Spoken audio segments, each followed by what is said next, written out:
Hello friends, welcome back. आज के pre market analysis को मॉर्निंग में देखे थे हमने। Now we will discuss about the post market analysis. Market जब आपका शाम को 3:15 के बाद ख़त्म हुआ है तो हमें कुछ समय मार्केट में ये टाइम देना चाहिए कि मार्केट में दिन भर में हुआ है। अगर इसको आप करेंगे रोज कि मार्केट का सुबह के टाइम या शाम के टाइम, दोनों टाइम पे आप अगर देख ले मार्केट, या शाम के टाइम भी अगर आप मार्केट को स्टडी करते हैं तो उतना ही आपका बेनिफिट और उतना ही आपका ट्रेडिंग में इम्प्रूवमेंट होगा। In the post market analysis अब हम लोग क्या करते हैं कि हम ये देखते हैं कि हमारा जो आज का मूवमेंट रहा है, as per our pre market it's moved और नॉट। हमने जैसा प्री मार्केट में सोचा या हमने जैसा अपना हाइपोथेसिस को क्रिएट किया था मार्केट में कि मार्केट ऐसा ओपन होना चाहिए, मार्केट आज बाई कंडीशन में रहना चाहिए, कि मार्केट आज सेल कंडीशन में होना चाहिए था, बाई होना चाहिए तो किस जगह से बाई होना चाहिए था, ये सारी चीज़ें हमने डिस्कस किया था प्री मार्केट में।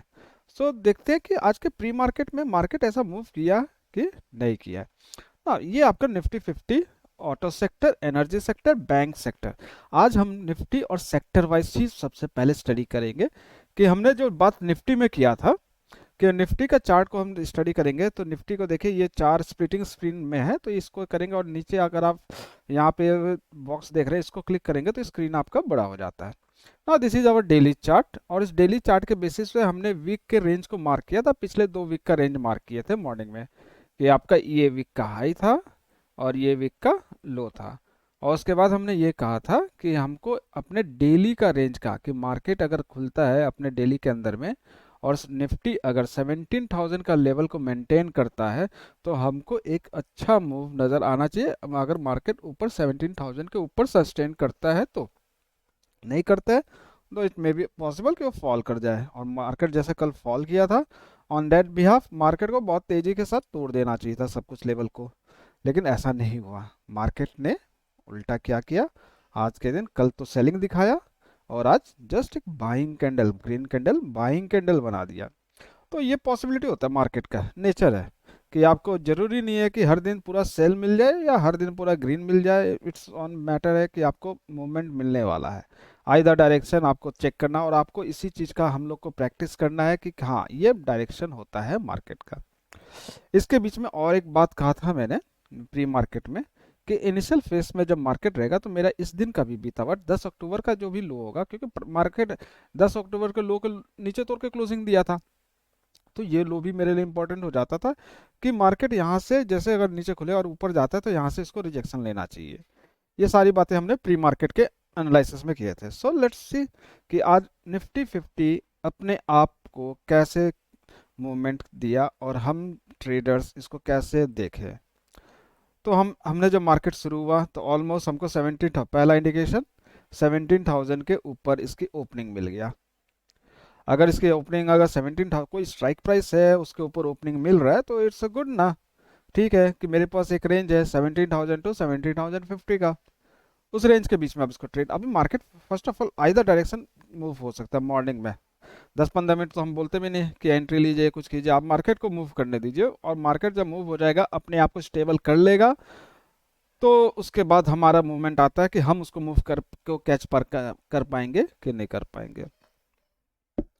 तो यहाँ पे देखें मार्केट ऐसे ओपन हुआ, प्राइस नीचे जाने का कोशिश किया, इस लो के पास गया, इसको नहीं तोड़ पाया, क्लोजिंग प्राइस को भी नहीं तोड़ पाया, और कल के क्लोजिंग प्राइस पे आने से पहले ही एक कैंडल शार्प इनसाइड हो गया और यहाँ पे क्लोज कर दिया एक लंबा विक करके। एक इतना लंबा चौड़ा विक बनने का यही मतलब है कि from this level intraday point of view कि हाँ मेरे को इस लेवल से बाइंग होने वाला है।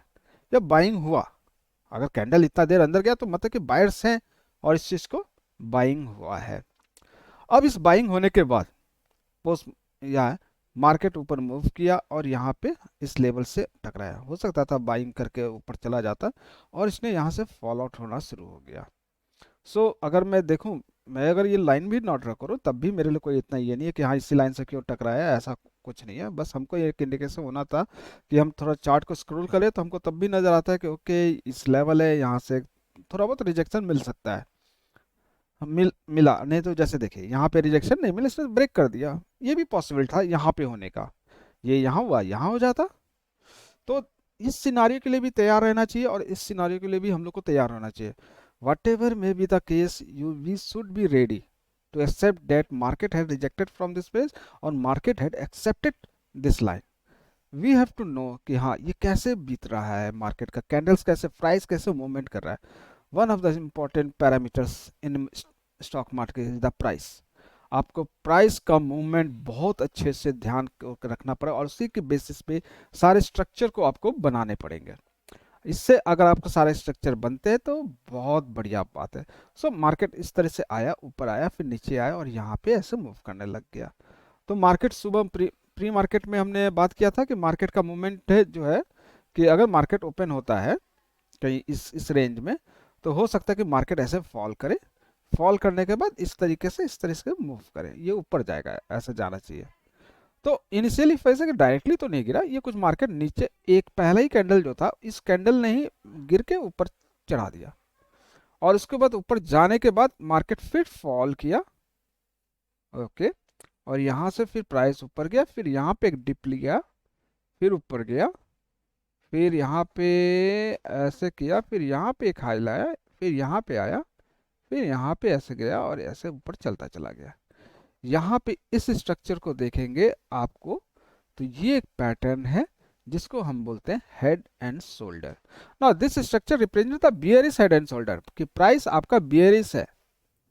आपका जब ये लेवल टूटेगा, this line we call this neck level, neck line, कि ये लाइन आपका टूटता है और जैसे यहाँ पे तो ब्रेक भी हुआ, ये ब्रेक हुआ, तो उसके बाद इस प्राइस को रैंडमली इस तरीके से मूव करना चाहिए।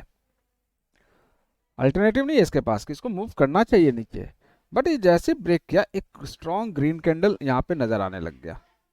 सी दिस, इसने ये पैटर्न ब्रेक किया, पैटर्न बनाया नीचे जाने का और एक स्ट्रॉन्ग ग्रीन कैंडल वापस आ गया और इस लाइन को ऊपर क्लोजिंग दे दिया। तो हमको यहाँ पे ये समझना चाहिए ओके, अब अगर यहाँ पे ये पार्ट है तो इसका मतलब शुरुआत का जो भी रेजिस्टेंस इसका लिया है, जिसने भी इसने रेजिस्टेंस बनाया है, उस रेजिस्टेंस को इसको ब्रेक करना होगा। कि हमको ये देखना पड़ेगा कि रेजिस्टेंस ये बनाया और रेजिस्टेंस को ब्रेक, अगर मॉर्निंग का बनाया हुआ रेजिस्टेंस अगर आपका ब्रेक हो रहा है तो इसका मतलब है कि मॉर्निंग में जो सपोर्ट नीचे बनाया होगा वो होल्ड होने वाला है। अब ये प्रॉब्लम यहाँ होता है मार्केट को स्टडी में कि हमारे पास ये जब गिरता है प्राइस तो हम इस चीज़ को नहीं जज कर पाते कि प्राइस कहाँ तक जाएगा। तो ये जो कंडीशन आता है तो हमको, हमारे पास अगर इस चीज़ को मैं मानूं कि एक रेजिस्टेंस है, इस रेजिस्टेंस पे इसको सपोर्ट मिलना चाहिए और प्राइस ऊपर मूव है और इस रेजिस्टेंस को भी ब्रेक करना चाहिए, तो मेरा मार्केट ऑटोमेटिक यहाँ से मूव हो जाएगा स्ट्रेट। तो मेरे पास दो जगह एंट्री पॉइंट है, एक जो इस लाइन पे है और दूसरा इस लाइन पे एंट्री पॉइंट है। आपका ये ब्रेक पे मैं एंट्री के लिए नहीं कहूँगा, जब प्राइस गिरता है और वापस इसको ऊपर क्लोजिंग देता है तो मेरा ये एंट्री लाइन है। This is your entry, this is your stop loss with reference to this support line. Support, यहाँ पे जो भी सपोर्ट जनरेट हुआ कि मैं इस सपोर्ट के रेफरेंस पे मैं ये बोलता हूँ कि इस यहाँ जो सपोर्ट जनरेट हो रहा है इसको ब्रेक नहीं करने वाला मार्केट। तो यहाँ से entry, this is your second entry. अगर कुछ क्वांटिटी यहाँ बुक किया तो उसका कुछ क्वांटिटी यहाँ बुक करेंगे आप, और उसके बाद जो भी आपका मूवमेंट मिलता है। बहुत से ट्रेडर्स होते हैं जो इस कैच को कैच करते हैं कि आपका एंट्री यहीं पे बनाते हैं और इस एंट्री को कैरी फॉरवर्ड करते हैं और यहाँ पे प्रॉफिट बुक करते हैं, फिर प्राइस डिप होता है, फिर यहाँ, फिर वहाँ पे प्रॉफिट बुकिंग होता है। तो इस तरीके से मार्केट का स्ट्रक्चर मूव होता है। तो यहाँ पे अब हम सेक्टर पे चलते हैं कि हमारा सेक्टर इसके बेसिस पे क्या काम किया। प्री मार्केट में हमने जैसा देखा वैसे ही आपका पोस्ट मार्केट में एनालिसिस को देखने को मिल रहा है स्ट्रक्चर के पॉइंट ऑफ व्यू से। अब जब हम बात करते हैं अगला इन सेक्टर की बात, तो सेक्टर में हमको देखने को मिल रहा है this all the having daily charts. तो इसको हम छोटे टाइम फ्रेम में करते हैं और इस वीडियो को छोटा बनाने की कोशिश करते हैं कि जल्दी से हम दूसरा वीडियो बना पाएँ और उसको अपलोड कर पाए। आज के जो पैटर्न बना हुआ अगर हम डेली चार्ट देखेंगे तो हमको समझ में आएगा कि ये जो आज का जो दिन बीता है वो कल के दिन के अंदर रह गया प्राइस। तो इसके बारे में भी हमको एक वीडियो बनाना है और इसके बारे में जानेंगे कि ऐसे स्ट्रक्चर, ऐसे पैटर्न, ऐसे कैंडल्स बनते हैं तो हमको ट्रेडिंग कैसे करना चाहिए उसका सेपरेट वीडियो बनाएंगे। आज के एनालिसिस के पॉइंट ऑफ व्यू से आज हम देख रहे हैं बस कि हमारा एनालिसिस के पॉइंट ऑफ व्यू से कौन सेक्टर कैसे मूव किया पोस्ट मार्केट में, जो प्री मार्केट के बेसिस पे जो किया काम है या नहीं किया है। सो ओवरऑल हम जब 3 सेक्टर हमने ओपन किया है तो हमको यही पता चला कि रेंज के अंदर तीनों मार्केट निफ्टी की तरह खुले, नियर अबाउट ऊपर प्राइस निफ्टी की तरफ तीनों ने मूव किया, उसके बाद डाउन ट्रेंड स्टार्ट किए, तीनों ने डाउन ट्रेंड स्टार्ट किए, और डाउन ट्रेंड स्टार्ट के बाद उसके बाद ये जैसे निफ्टी ने हायर हाई का ये मारा तो जहाँ पे जो जो सेक्टर मूव नहीं थे अपना रेजिस्टेंस लेवल ले रहे थे उसको ब्रेक किया। अराउंड 150-55 पे आपका निफ्टी बैंक ब्रेक किया, अराउंड आपका 225 पे ऑटो सेक्टर ब्रेक किया, और आपका इस रेजिस्टेंस का फर्स्ट रेजिस्टेंस जो होल्ड किया वो आपको इसने 305 पे ब्रेक किया, एनर्जी सेक्टर। तो ओवरऑल देखा जाए तो Nifty bank is the best do तो ट्रेड। अगर आप इस तरीके से सेक्टर को मॉनिटर करते हैं स्प्लिटिंग ऑफ द स्क्रीन करके, तो आपको एक तो है कि आपको 2-3 सेक्टर आप फॉलो कर रहे हैं। अगर आपको मान के चलिए आप सिर्फ बैंक को फॉलो कर रहे हैं या एनर्जी सेक्टर को फॉलो कर रहे हैं तो जस्ट आप split the screen in 2 halves, कि आप ज़्यादा नहीं, आप ब्रॉड मार्केट और सेक्टर आप दोनों फॉलो कीजिए और देखिए कि इनका मूवमेंट और इनका मूवमेंट देखिए। फर्स्ट रेजिस्टेंस निफ्टी ने स्टार्टिंग में जो पहला रेजिस्टेंस बनाया उसको ब्रेक किया था अराउंड 1155 पे, इसने निफ्टी बैंक का जो ब्रेकिंग पॉइंट आया वो आया है 155 पे।